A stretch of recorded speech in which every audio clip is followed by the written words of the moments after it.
All right, we're heading into create mode where a photographer has launched a movement with just a hashtag. It's called Where Love is Illegal, and it's creating a moving cultural mosaic. With over 80,000 followers on Instagram, the campaign is encouraging lesbian, gay, bi, and transgender people to share their stories. Here in the U.S., we've made progress ensuring the rights of all people, but elsewhere in the world, the LGBT community is not as fortunate.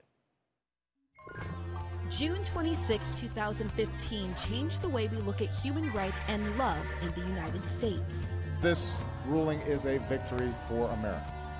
This decision affirms what millions of Americans already believe in their hearts.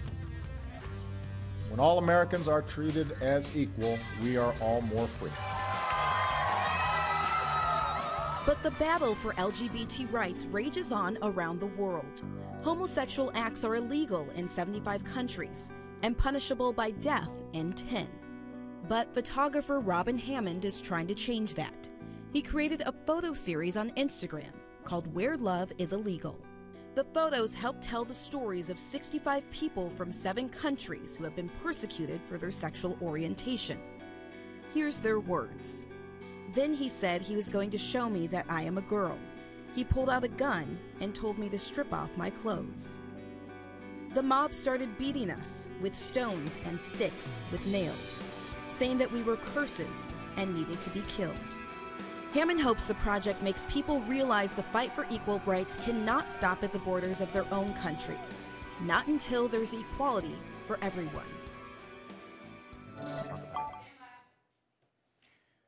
All right, the Daily Share's Natisha Lance has been following this story closely. Natisha, the people participating in this campaign, some of them are actually risking their lives to do so. Yeah, it is a risk, Ali. And I was able to catch up with the photographer who was actually in Ukraine at the time, working with Doctors Without Borders. And he said that he actually photographed them with not a traditional way so that they were able to look at the pictures. And if there was any issue with them, they could say something right away. So in many of the pictures, you'll see that people are hiding their faces or they're in a position where there's a bag over their head or something like that so that they're not at risk.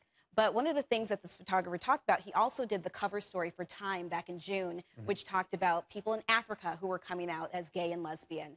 And that's what inspired this piece. He said that he was really inspired. He's lived in Africa for 10 years. And because of that, he wanted to bring awareness. You bring up Africa and the Middle East, and I think we got a map that we can show everyone. These are hotbeds of prosecution for homosexuality. In particular, Iran had a president that went on record at Columbia University 2007. talking about the legality of it. Well, how does a country like that, you know, it's led to a lot of gender reassignment surgery. I mean, how do they take on a more progressive attitude?